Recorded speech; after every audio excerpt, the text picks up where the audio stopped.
마음 모아 주님께 찬양합시다.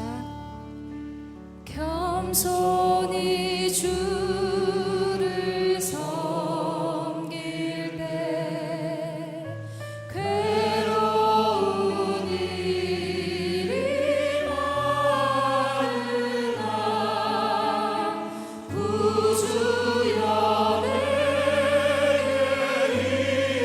힘주사 잘 감당하게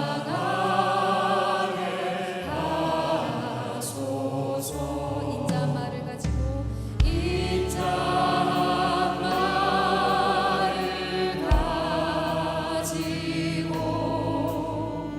사랑을 감화시키며 갈 길을 잃은 우리를 잘 인도하게 하소서. 구주의 귀한 인내를 깨달아 알게 하시고 굳건한 믿음 주셔서 늘 승리하게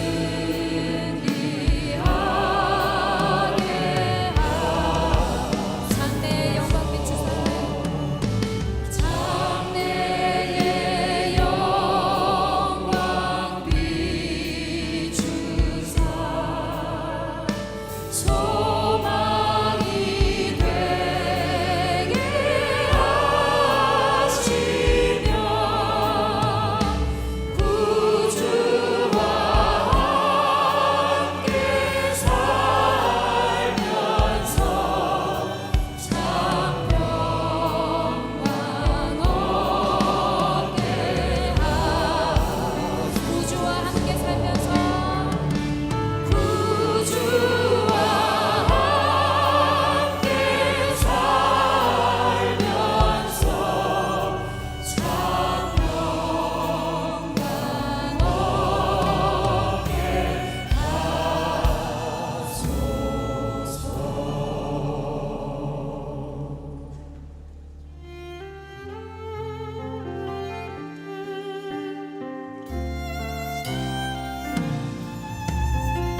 주님의 기쁨이 되길 소망하며 함께 찬양합시다. 나 주님의 기쁨 되기 원하네. 나 주님의 기쁨 되기 원하네. 내 마음을 새롭게 하소서. 새 부대가 되게 해주사 새 부대가 되게 하여 주사. 주님의 빛 비추게 하소서. 겸손히 내 마음 드립니다. 겸손히 내 마음 드립니다. 나의 모든 것 받으소서. 나의 맘 깨끗게 씻어주사. 주의 길로 행하게 하소서. 내가 원하는 한 가지 주님의 기쁨이 되는 것. 내가 원하는 한 가지 주님의 기쁨이 되는 것. 겸손히 내 마음 드립니다. 나의 모든 것 받으소서. 나의 모든 것 받으소서. 나의 맘 깨끗게 씻어주사. 주의 길로 행하게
아멘. 다 함께 일어서서 예수 우리 왕이여 찬양하며 인내하시겠습니다.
결단하며 찬양합시다. 주님 뜻대로, 주님 뜻대로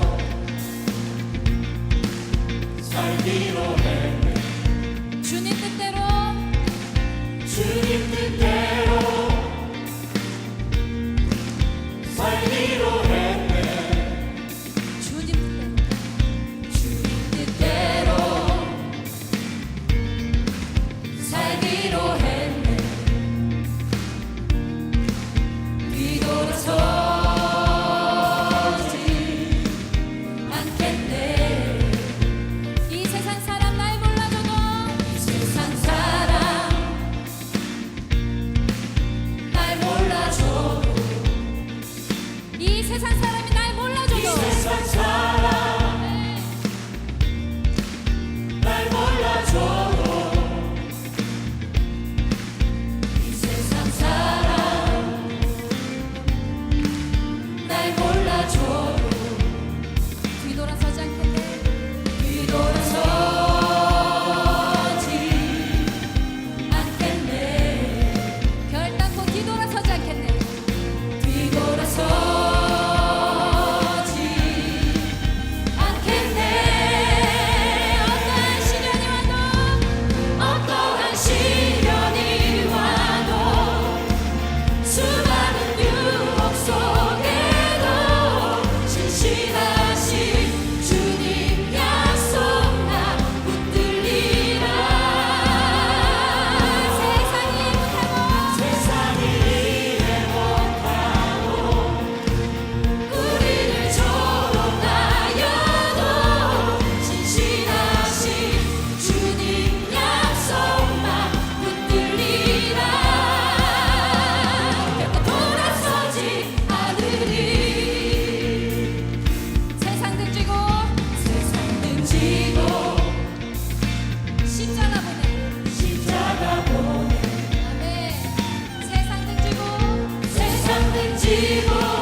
예배자가 우리 모두가 되기를 소망하며 함께 찬양하겠습니다. 주를 위한 이곳에, 주를 위한 이곳에 예배하는 자들 중에 그가 찾는 이 없어 주님께서 슬퍼하시네.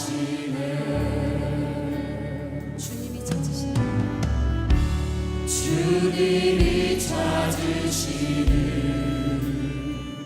그 한 사람 그 예배자. 내가 그 사람 되기, 내가 그 사람 되기 간절히 주께 예배하네. 주 은혜로 이곳에 서 있네. 주 은혜로 이곳에 서 있네. 주 임재에 엎드려 전하네. 그 어느 것도 난 필요 없네. 주님만 경배해. 주 은혜로 이곳에 서 있네. 주 임재에 엎드려 전하네. 그 어느 것도 난 필요 없네. 주님만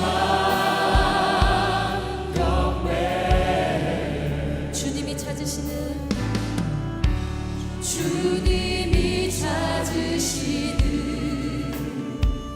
그 한 사람 그 예배자. 내가 그 사람 되기, 내가 그 사람 되기 간절히 주께 예배하네. 주 은혜로, 주 은혜로 이곳에 서 있네. 주 임재에 엎드려 전하네. 그 어느 것도 난 필요 없네. 주님만 경배해. 주 은혜로 이곳에 서 있네. 주 임재에 엎드려 전하네. 그 어느 것도 난 필요 없네. 주님만 경배해. 주 은혜로 이곳에 서 있네. 주 은혜로 이곳에 서 있네. 주 임재에 엎드려 전하네. 그 어느 것도 난 필요 없네. 주님만 경배해. 주 은혜로 이곳에 서 있네. 주 임재에 엎드려 전하네. 그 어느 것도 난 필요 없네. 주님만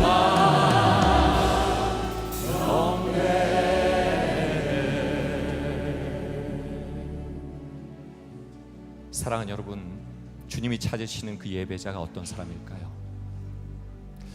지난 주간 변화산에서 우리 성도님들의 기도 제목을 읽으면서 기도하면서 참 많은 분들이 사랑을 받지 못해서 아파하고 사랑을 주지 못해서 힘들어하는 그런 모습들을 보았습니다. 우리가 성도로서, 믿음의 자녀로서 사랑을 흘려보냈다라면, 또 서로 사랑했다라면 그렇게 많은 분들이 힘들어하고 아파하지 않았을 텐데 하는 생각들을 했습니다. 지난 주간에 우리가 사랑이 먼저다 외치고 고백하고 마음속으로 결단했던 그 사랑들을 흘려보내게 되면 많은 분들이 힘들어하고 어려워하던 그 마음의 상처들을 회복하고 하나님 앞에서 기뻐하며 찬양하며 아름다운 모습으로 살 수 있는, 주님 찾으시는 그 한 사람, 그 예배자가 될 줄 믿습니다. 이 시간 우리 함께 기도할 때 하나님, 내가 그 사랑을 흘려보낼 수 있는, 삶으로 그 사랑을 실천할 수 있는 주님 찾으시는 그 한 사람, 그 예배자가 되게 하여 주시옵소서. 처음부터 끝까지 그 믿음을 지키며 하나님의 은혜로 걸어갈 수 있는 믿음의 사람 되게 하여 주시옵소서. 이 시간 우리 합심하며 주님 앞에 간구하고 기도하고 나가겠습니다. 할렐루야. 고맙고 감사하신 아버지 하나님, 이 시간 저희들 믿음으로 주님 앞에 나와 예배합니다. 주님의 은혜를 갈구하며 주님 앞에 간구하고 기도합니다. 하나님, 단순하게 이 자리에 우리가 참석하여 예배드리는 것으로 그치는 삶이 아니라 하나님이 찾으시는 예배자가 되기 위해, 삶으로 예배하는 사람들이 되기 위해 아버지 하나님, 하나님께서 우리에게 보내주신, 부어주신 그 사랑을 흘려보낼 수 있는 믿음의 사람들 될 수 있도록 인도하여 주시옵소서. 아직도 세상에서는 사랑을 갈구하며 그 사랑을 찾기 위해 하나님 정말 목말라 하는 많은 심령들이 있습니다. 그 사람들에게 하나님의 사랑을 전할 수 있게 하여 주시옵소서. 그 사람들에게 하나님의 사랑을 나누어줄 수 있게 하여 주시옵소서. 그 사람들이 하나님의 사랑으로 인하여서 변하여지는 귀한 사람들이 되게 하여 주시옵소서. 우리가 그 사랑을 흘려보내는 믿음의 통로, 축복의 통로가 되게 하시고 은혜의 사람으로 살아갈 수 있도록 하나님, 우리 한 사람 한 사람을 붙들어 주시고 인도하여 주시옵소서. 우리를 사용하여 주시옵소서. 좋으신 하나님, 세상에 많고 많은 자리 가운데 하나님, 거룩한 은혜의 자리, 복된 믿음의 자리, 예배의 자리에 있게 하심을 감사합니다. 우리 한 사람 한 사람이 주님이 찾으시는 아름다운 예배자가 되기를 소원합니다. 단순하게 이 자리에서 예배하는 예배자가 아니라 우리의 삶으로, 사랑으로, 향기로 하나님 앞에 예배하며 영광 돌릴 수 있는 믿음의 예배자들 되어질 수 있도록 인도하여 주시옵소서. 우리가 흘려보낸 사랑 때문에 많은 사람들이 회복되어지고 새롭게 일어설 수 있는 귀한 믿음의 통로, 축복의 통로로 사용하여 주시옵소서. 우리 삶이 처음부터 끝까지 하나님 기뻐하시는 삶이 될 수 있도록 인도하여 주시옵소서. 담임 목사님 더욱더 영육간의 강건함으로 붙잡아 주시고 이 시간 말씀 선포하실 때 성령으로 기름 부으셔서 은혜의 말씀, 능력의 말씀 선포하게 하여 주시옵소서. 오늘도 섬기는 모든 손길 은혜로 축복하여 주시고 모든 영광 하나님 홀로 받아 주시옵소서. 예수님의 이름으로 감사하며 기도합니다. 아멘. 주께 기도드리오니 우리 기도를 들어주시고 주께 구하는 모든 소망 들어주소서. 주께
자, 오늘 여러분들과 함께 므낫세에 대한 말씀을 나누려고 하는데 왕들의 이야기가 벌써 13번째 오고 있습니다.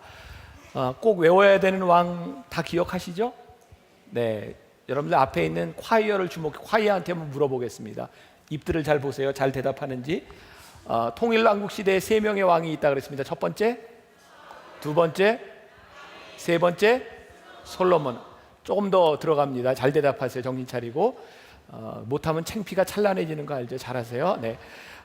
북이스라엘과 남왕국으로 남유다로 나누어지고 북이스라엘의 첫 번째 왕은 여로보암, 남유다는 르호보암. 아주 마음에 듭니다. 자, 그러면서 북이스라엘 쪽에 한 왕 정도는 우리들이 기억하자.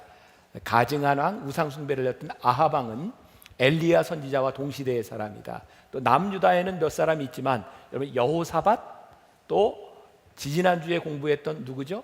히스기야.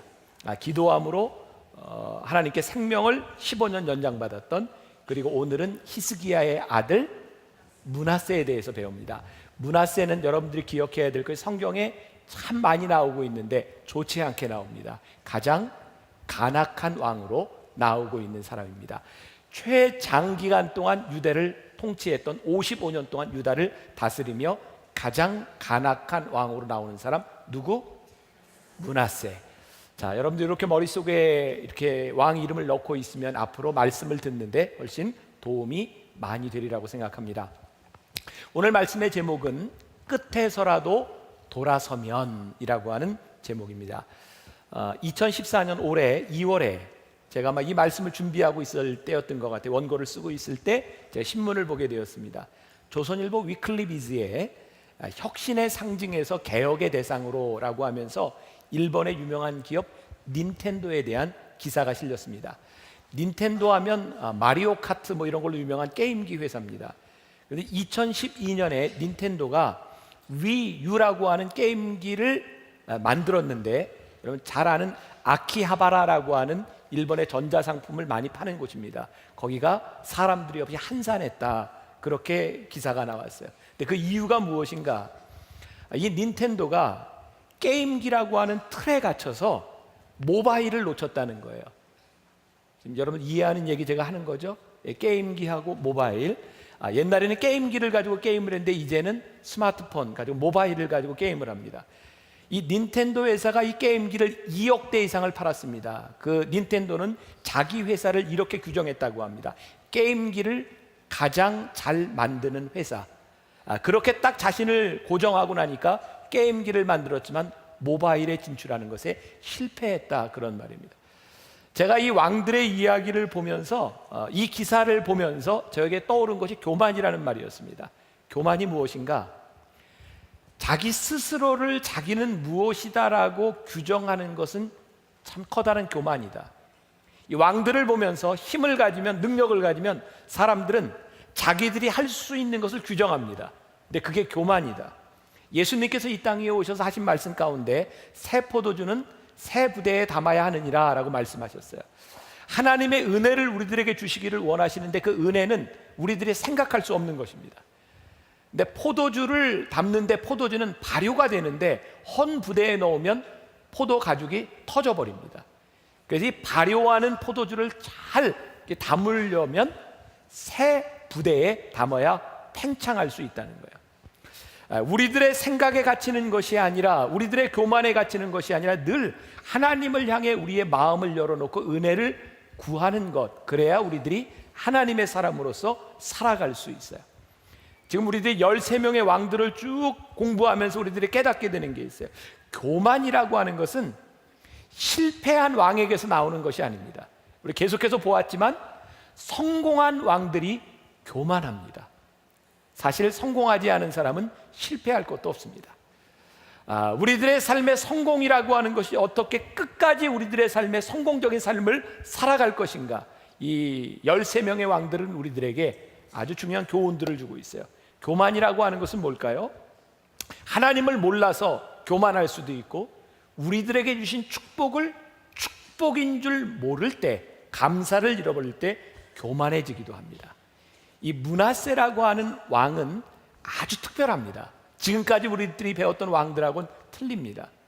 다른 왕들은 잘 하다가 타락하는데 이 므낫세는 평생을 잘못하고 타락하다가 마지막에 돌아서서 하나님을 만났던 사람입니다. 그런데 우리가 기존의 성경 공부를 할 때 므낫세 하면 일단 나쁜 왕으로만 생각을 하지, 그가 돌아왔던 것에 대해서는 잘 이야기하지 않습니다. 이 므낫세가 어떤 사람인가? 열왕기하 23장 16절에 보니까 같이 한번 봉독해 볼까요? 열왕기하 23장 26절 다 같이 시작. 그러나 여호와께서 유다를 향하여 내리신 그 크게 타오르는 진노를 돌이키지 아니하셨으니 이는 므낫세가 여호와를 경노하게 한 그 모든 경노 때문이다. 하나님께서 유다에 대해서 진노하시는데 이 므낫세 때문에 하나님의 화를 거둬들이지 않을 만큼, 므낫세에 대해서는 이런 표현을 합니다. 멸망의 모든 조건을 갖춘 왕. 이 정도면 굉장한 왕 아닙니까? 55년을 통치하면서. 그런데 이 므낫세가 히스기야 왕의 아들이었다고 하는 것이 참 이해하기 힘든 부분입니다.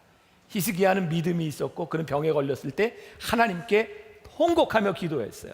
하나님, 나의 행한 것을 들어주세요. 그렇게 기도했던 왕입니다. 하나님이 그 기도를 들으시고 15년의 생명을 연장받은 후 3년 만에 낳은 아들이 므낫세입니다. 이거 참 이해하기 힘듭니다. 히스기야가 어쩌면 영적으로 가장 충만했던 때라고 생각할 수도 있는 때고, 어쩌면 그가 생명을 연장받은 이후에 히스기야가 교만해졌는지도 모르겠어요. 그런데 정말 이해할 수 없는 부분입니다.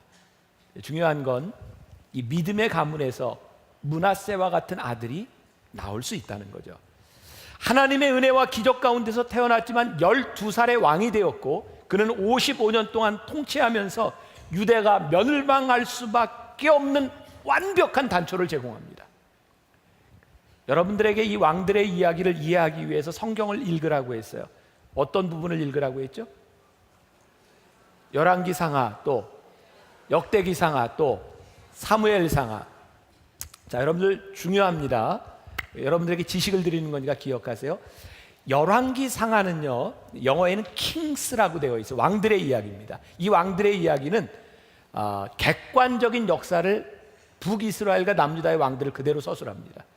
역대기는 왕들의 이야기에 해석이 들어가 있습니다. 어떤 해석이냐면 신앙적인 해석입니다. 여러분 이렇게 생각하시면 돼요. 우리나라 그 고려 시대의 역사서를 기록합니다. 김부식이 쓴 게 삼국사기, 이련이 쓴 게 삼국유사. 교회 오면 별거 다 배웁니다. 삼국사기는 좀 객관적인 어떤 그 정부에서, 나라에서 만든 거, 유사는 조금 야사 같은 거죠. 해석이 들어가 있습니다. 이 왕들의 이야기도 여러분들이 열왕기를 읽을 때와 역대기를 읽을 때 주목해 보아야 합니다. 역대기는 해석이 들어가 있기 때문에요.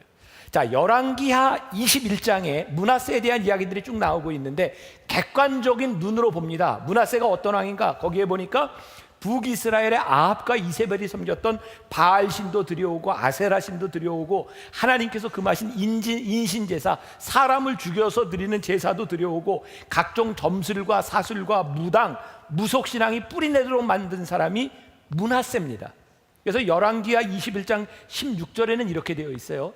므낫세가 유다에게 범죄하게 하여 여호와께서 보시기에 악을 행한 것 외에도 또 무죄한 자의 피를 심히 많이 흘려 예루살렘 이 끝에서 저 끝까지 가득하게 하였더라. 우상 숭배만 한 것이 아니라 어떻게 해요? 무죄한 자의 피를 흘려 예루살렘의 이 끝에서 저 끝까지 흐르게 하였더라. 아무튼 열왕기하가 기록하고 있는 이 므낫세는 도저히 구제할 수 없는 간악한 왕이라고 하는 것을 객관적으로 서술하고 있습니다. 특히 이 므낫세의 죄 중에 우상 숭배를 한 것에 대하여 성경은 무섭게 추궁합니다. 그동안 왕들의 이야기를 하며 여러분들에게 우상 숭배에 대한 이야기를 참 많이 했습니다. 우상 숭배가 단순한 형상을 만들어 놓고 절하는 것, 그것이 우상 숭배가 아니다. 제가 몇 번 강조해서 이야기했죠. 우상 숭배는 뭡니까? 우상 숭배는 오로지 목적이 이기적입니다. 그래서 제가 여러분들에게 무서운 이야기 했죠. 여러분들이 하나님 앞에 예배를 드리고 있는 이 순간에도 여러분들 가운데 하나님을 예배하는 것이 아니라 우상 숭배를 하고 있을 수 있다. 우상 숭배자의 특징이 뭔가요? 뭐 우리나라의 예를 들면 뭐 우상 숭배가 어떤 걸까요? 무당 구타잖아요. 그죠? 구태요. 근데 막 이렇게 비는 사람이 제가 저 무당을 위해서 헌신하겠습니다. 이런 거 보셨어요? 저 장군 신을 향해서 내가 평생 헌신하겠습니다. 뭐 이런 거 보셨어요? 우상 숭배를 하는 사람들은 절대로 그렇게 안 합니다. 그들이 비는 것은 뭔가요? 무당을 통해서, 그 신을 통해서 내가 돈을 벌기를, 병이 낫기를, 끊임없이 내가 원하는 것을 요구합니다.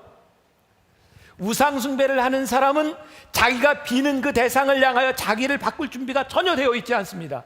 성경은 우리들에게 이야기합니다. 우상 숭배는 다른 신만을 섬기는 것, 형상을 섬기는 것뿐만이 아니라 너희들이 하나님을 예배하며 끊임없이 너희들이 변하지 않는 것, 하나님 앞에 너희들이 바뀔 준비가 되어 있지 않은 것, 그것이 우상 숭배다. 여러분들 처음 예수를 믿을 때 어떤 전도를 받으셨나요? 예수 믿으면 축복받아, 예수 믿으면 애들 잘 돼, 공부 잘할 거야, 문제가 다 해결될 거야. 여러분 그렇게 믿으시죠? 혼란스럽게 생각하지 마세요. 믿으세요. 축복이 잘못된 것이 아닙니다. 여러분들의 자녀들이 잘 되는 것이 잘못된 것이 아닙니다. 여러분들이 돈을 버는 것이 잘못된 것이 아닙니다. 단지 여러분들이 돈을 벌기 위해서 하나님께 예배하고 자식만이 잘 되기 위해서 하나님께 예배하고 여러분들의 꿈이 이루어지기를 위해서 예배할 때 그것이 우상숭배이지 잘 되는 것이 우상숭배가 아닙니다. 그럼 우리는 어떻게 기도합니까? 하나님, 제가 축복을 받음으로 인하여 하나님 앞에 어떻게 쓰임을 받을까요? 하나님, 제 자식이 잘됨으로 인하여 하나님 어떻게 영광을 받으시겠습니까? 하나님의 뜻 앞에 우리의 모든 것들을 내어놓고 하나님의 인도하심을 받을 때 비로소 그 축복이 되는 거예요. 우리가 기억해야 될 건 여러분들의 축복이 우상숭배가 되지 아니하도록, 하나님의 길에 벗어나지 아니하도록 우리들이 radical faith, 기본적인 신앙 위에 우리들이 바로 서야 한다고 하는 말씀이에요. 참 우리들이 하나님을 믿는다고 하면서 이해할 수 없는 것, 그런 부분 아닙니까? 우리가 닮고 싶은 신앙의 인물 누구예요? 다니엘의 신앙을 우리들이 많이 부러워합니다. 기도하고 기적도 경험하고 세상에 왕들이 바뀌는데도 계속 총리야. 하나님, 제가 다니엘의 신앙을 본받고 싶습니다. 아브라함의 신앙, 힘들기는 했지만 아브라함은 축복을 받고, 이삭의 신앙, 야곱의 신앙, 그런 신앙인들은 본받겠다고 기도하는데 이 므낫세에게 죽음을 당했던 이사야와 예레미야 같은 사람이 우리들의 롤 모델이 되지 않습니다.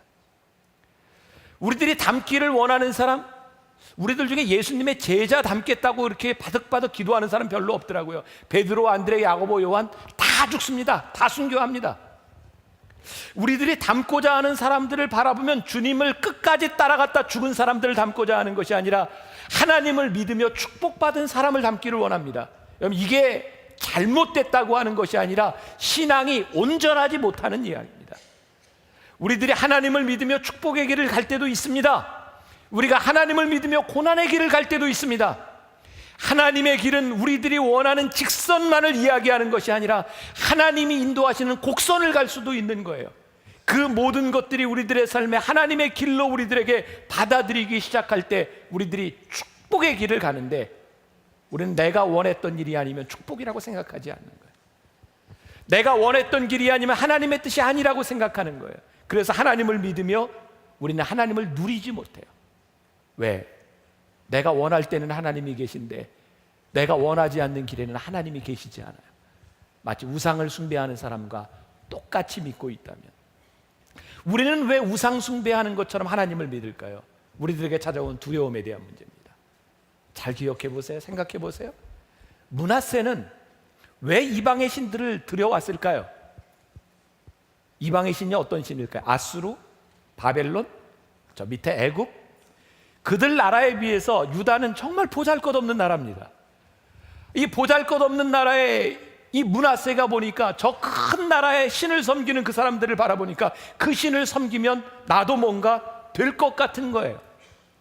우리의 두려움은 왜 찾아올까요? 우리들은 왜 세상을 부러워할까요? 우리들의 가치가 세상의 가치와 다르지 않다는 겁니다. 우리들이 왜 쉽게 권력 앞에 무릎을 꿇고 물질의 우상 앞에 우리들이 그렇게 쉽게 타락할까요? 우리들이 세상과 별반 다르지 않은 가치를 가지지 못하기 때문에 우리는 쉽게 우상 숭배와 권력과 힘에 빠져들기 시작합니다. Radical faith, 우리들의 기본적인 신앙에 대한 문제인데, 여러분들의 삶의 가치가 달라지지 않는 한 우리는 너무 쉽게 타락할 수 있다는 거예요. 교회의 승리가 무엇인지, 우리 신앙의 승리가 무엇인지, 만일 므낫세가 그 조상들의 어려움 가운데서도, 출애굽 가운데서도 그들을 버리지 아니고 끝까지 인도하셨던 하나님의 손길을 보았더라면 어려움 가운데, 세상의 권력 가운데 쉽게 무릎 꿇지 않았을 텐데, 므낫세에게는 눈에 보이는 권력이 크게 보였던 것 같아요.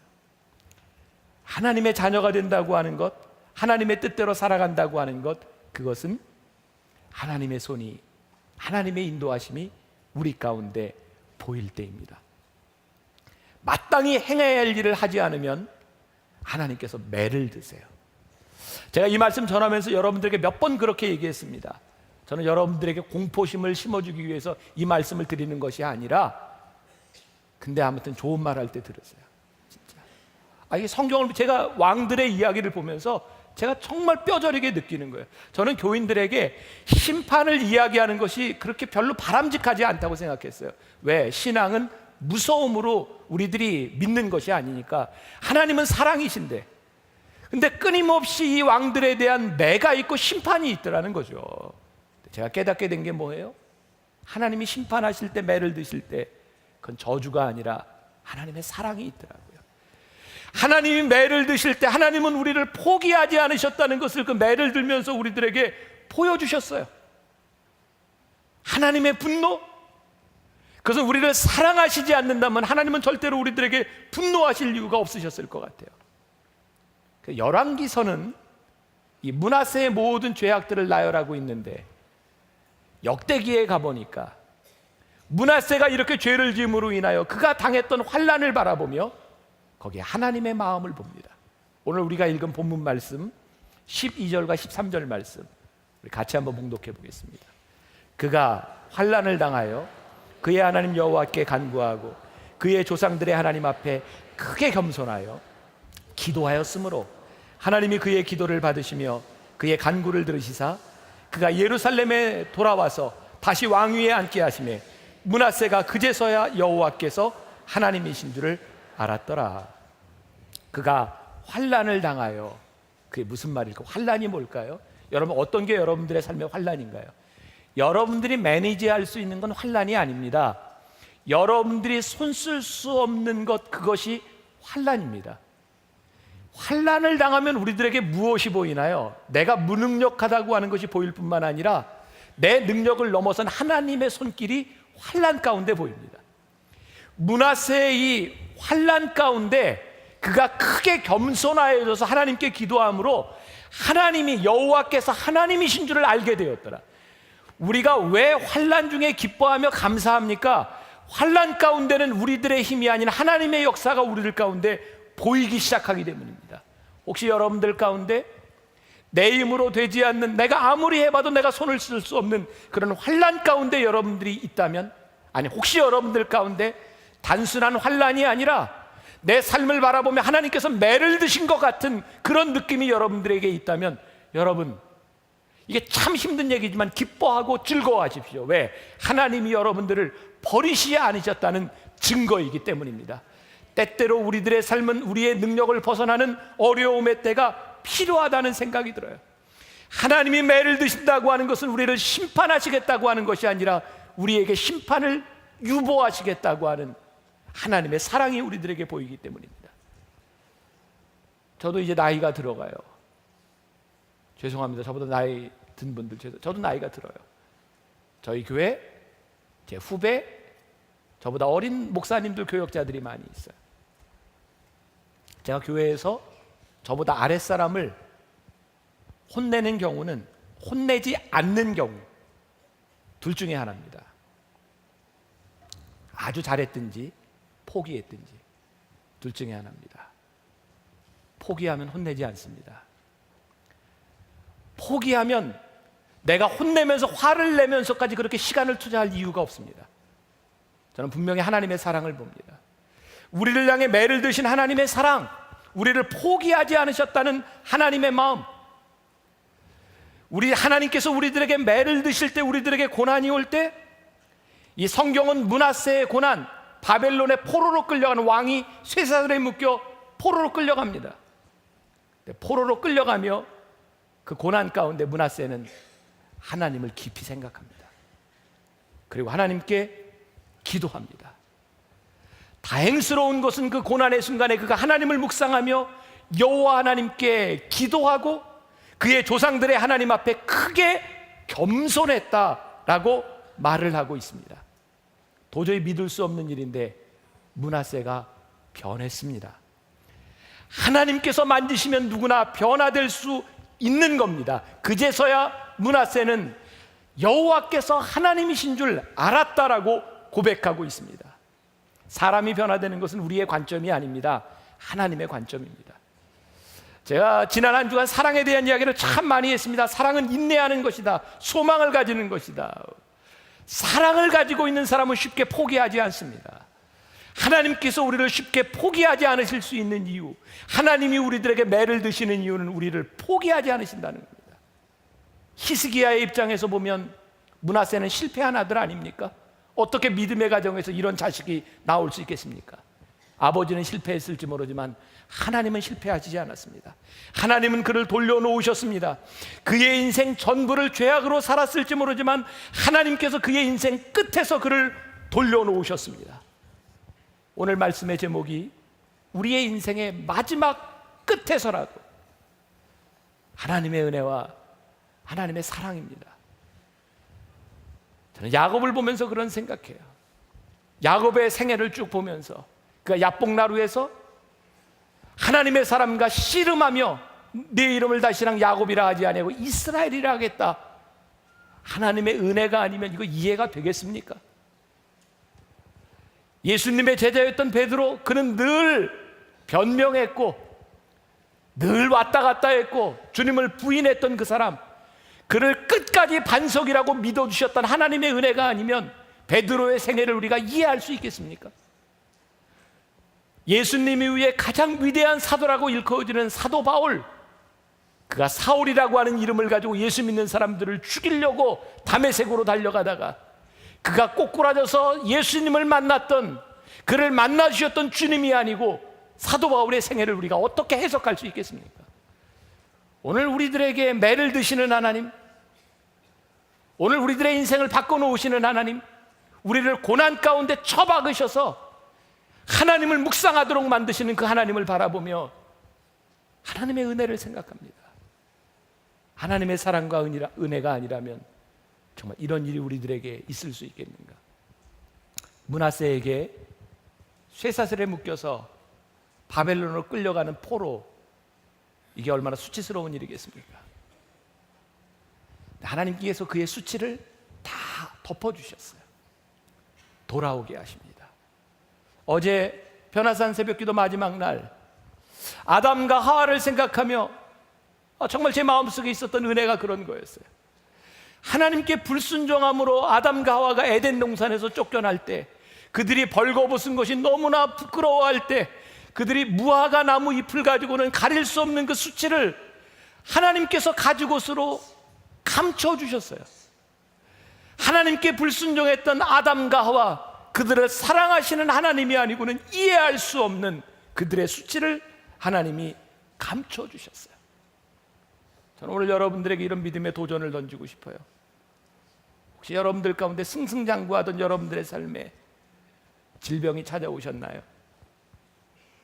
내가 의사를 찾아가도 해결할 수 없는, 이제 하나님만은 바라볼 수 없는 그런 질병이 여러분들에게 찾아왔는지, 여러분 그렇게 잘하던 여러분들의 사업이 여러분들이 잘못해서가 아니라 불가항력적으로 어쩔 수 없는 어려움 가운데 있는 사람, 내 자식을 위해 아무리 애써도 말을 듣지 않는 그 자식을 바라보며 도저히 할 수 없는 이때 우리에게 하나님의 은혜가 보이기 시작합니다. 하나님을 깊이 묵상하고 우리를 붙잡아 주시는 하나님을 바라봅니다. 가난한 자가 복이 있다. 온유한 자가 복이 있다. 애통하는 자가 복이 있다. 의에 줄이고 목마른 자가 복이 있다. 이제 이해가 되는 것 같아요. 아, 이게 이런 말씀이었구나. 우리가 줄이고 목마르고 애통하고 온유할 때 우리에게 은혜 주시는 하나님이 우리들에게 보이기 시작할 때 이것이 우리들에게 축복이었구나. 지난 몇 달 전 월드 휴먼 브릿지, 우리 교회에서 시작한 이 NGO 5주년 감사 예배를 드리면서 제가 그런 설교를 했어요. 너무너무 두렵습니다. 왜 두려우냐면 너무너무 잘 돼요. 5년 만에 이렇게 투명하게 이렇게 잘 자란 NGO 단체가 우리나라에 별로 없어요. 사람들이 너무너무 궁금해합니다. 어떻게 이렇게 되었냐고. 저에게 찾아온 것은 두려움이었어요. 이 이스라엘의 왕들의 이야기를 보며 제가 깨닫게 된 것이, 고난 가운데는 신앙을 지키는데 평안함 가운데 신앙을 지키는 게 너무너무 힘든 거예요. 성공을 향해 달려가면서 기도할 수는 있는데 성공 가운데 기도하기가 너무너무 힘든 거예요. 성공이 잘 된다고 하는 것이 이렇게 두려운 일이구나. 정말 두려움 가운데 말씀을 전했어요. 하나님, 끝까지 하나님 앞에 축복이 무엇입니까? 끝까지 믿음을 지키며 끝까지 하나님의 생각을 지키며 끝까지 하나님의 길을 가는 것, 그것이 우리들에게 축복이 아니겠습니까? 신앙의 승부가 무엇인가? 신앙의 승부는 하나님의 은혜 가운데 우리들이 끝까지 이 길을 갈 수 있느냐 가지 못하느냐의 부분이 아니겠습니까? 제가 만나교회 담임 목사가 되고 10년이 지나며 올해 우리 교회 큰 작업을 하고 있어요. M비전 프로젝트. 앞으로 다음 세대, 제가 언제 은퇴할지 모르겠지만 은퇴할 때까지 우리가 이런 방향을 갔으면 좋겠다. 첫 모임을 할 때였어요. 우리 교회에서 조금 전문가들로 구성된 분들과 함께 첫 모임을 할 때 한 분이 저에게 이런 질문을 했어요. 목사님, M비전 왜 하는 겁니까? 그분의 물음 속에는 이런 의미가 들어있었어요. 만나교회 지금 잘 되고 있지 않습니까? 문제가 무엇입니까? 왜 이런 작업을 해야 되는 겁니까? 라고 저에게 물었어요. 아마 많은 분들이 그런 의문을 던집니다. 무슨 문제가 있는 것도 아니고 왜 이런 것을 해야 되는 겁니까? 제가 10년 전 만나교회 담임 목사가 되었을 때 비전 2020이라고 하는 작업을 했어요. 왜 했는지 아세요? 제가 두려웠어요. 제가 40살에 담임 목사가 되어서 장로님들은 어떻게 느꼈는지 모르지만 그 당시에 장로님들 40여 분이 거의가 60이 넘은 분이었어요. 제가 어떤 경험으로 그 장로님들과 무슨 일을 의논하며 이미 큰 교회의 담임 목사가 돼서 제가 교인들과 무엇을 할 수 있겠습니까? 너무너무 두려웠어요. 그래서 물어야 되겠다고 생각했어요. 저에게 주신 열정과 제가 꿈꾸고 있는 이것이 정말 옳은 일인지를 하나님 앞에 묻고 교인들에게 묻고 이 일을 시작해야 되겠다고 생각했어요. 왠지 아세요? 제가 너무너무 약했으니까. 그리고 그 작업이 끝나고 나서 제 방에는 지금도 비전 2020이라고 하는 계획서가 제 책상에 유리판 안에 들어가 있습니다. 정말 놀랍습니다. 어쩌면 이렇게 기적처럼 그때 꿈꿨던 일들이 이렇게 이루어지고 있는, 이걸 어떻게 설명해야 될지 모르겠어요. 근데 지금 왜 하는 겁니까? 저에게 또다시 두려움이 찾아왔어요. 그때는 힘이 없어서 두려웠는데 지금은 힘이 있어서 두려워요. 온 교회 장로님들이 도와줄 준비가 되어 있고 교인들이, 모르겠어요, 여러분들은 어떻게 느끼는지 모르지만 교인들이 저를 참 좋아한다고 저는 느껴요. 너무너무 담임 목사, 세상에 저는 대한민국에 이런 교회 없다고 생각해요. 이렇게 담임 목사 좋아하는 게 참 드뭅니다. 저는 그렇게 믿고 있어요. 아무튼 뭘 하든 여러분들이 도와줄 준비가 다 돼 있는데, 뭐든지 할 수 있는데 저에게 찾아온 두려움이었어요. 내가 힘이 있어서 하나님을 바라보지 못할까 봐 두려웠어요. 내가 하고 있는 일들이 내가 하고 싶은 일이 될까 봐 두려웠어요. 그래서 묻는 겁니다. 하나님, 저에게 힘이 있는 것, 저에게 능력이 있는 것, 이렇게 좋은 교인들과 이렇게 좋은 교회에서 목회하는 것이 끝까지 축복이어야 할 텐데, 하나님 이 축복을, 하나님의 은혜를 잊지 않고 갈 수 있도록 두렵고 떨리는 마음으로 이 일을 시작합니다. 제가 여러분들에게 계속 신앙은 인격의 문제라고 하는 말을 합니다. 믿음은 인격이다. 끝까지 하나님 앞에 우리들이 인격적으로 이 인격을 잃지 않고 하나님 앞에 서 있을 수 있을 때 이것이 믿음이고 이것이 신앙이다. 제가 목사 된 지 26년 됐습니다. 제가 지금까지 목사가 돼서 했던 수없이 많은 설교, 제가 이런 말에서 표현하기 좀 그래요. 제가 했던 수없이 많은 주옥 같은 말들, 그 중에 제일이 하나 있어요. 전 하나를 딱 꼽으라면 제가 어느 날 어머니 계시로 기도하다가 제가 썼던 짤막한 문장입니다. 하나님은 하나님이시고 사람은 사람이다. 제 26년의 최고라는데 여러분들은 전혀 감동이 안 되세요? 하나님은 하나님이시고 사람은 사람이구나. 하나님은 하나님이시고 내가 끝까지 사람으로 하나님 앞에 설 때, 하나님이신 하나님 앞에 사람인 내가 설 때, 이것이 믿음이구나. 인격적인 모습, 하나님이 하나님이고 내가 사람일 때, 하나님을 끝까지 의지하며 하나님의 뜻이 보일 때, 그것이 우리의 믿음의 인격이 아니겠는가. 므낫세가 회개하고 돌아옵니다. 그가 회개하고 돌아왔지만 그의 전체 인생에 대한 평가가 그렇게 달라지지 않습니다. 므낫세는 여전히 악한 왕입니다. 우리가 그냥 지나치는 부분이기도 한데 역대하 33장 19절에 보니까 같이 한번 볼까요? 역대하 33장 19절. 또 그의 기도와 그의 기도를 들으신 것과 그의 모든 죄와 허물과 겸손하기 전에 산당을 세운 것과 아세라 목상과 우상을 세운 것들이 다 호세의 사기에 기록되니라. 이 말씀이 은혜가 됐어요. 그의 허물이 다 기록되어 있는데 그의 기도와 그의 기도를 들으신 것도 기록이 되어 있다는 거였어요. 끝에서라도 돌아온 므낫세, 하나님이 그의 기도를 들으셨어요. 잘 살다가 끝에 타락한 왕이 아니라 평생을 못 살았지만 끝에 살아도 돌아왔던 하나님의 마음, 하나님의 심판을 받지 않고 돌아왔던 왕 므낫세. 오늘 여러분들에게 이런 말씀을 드리고 싶어요. 끝까지 믿음을 지키십시오. 우리 인생의 후반기가 더욱더 중요합니다. 하나님이 혹 여러분들에게 매를 드셨다면 하나님의 사랑을 보십시오.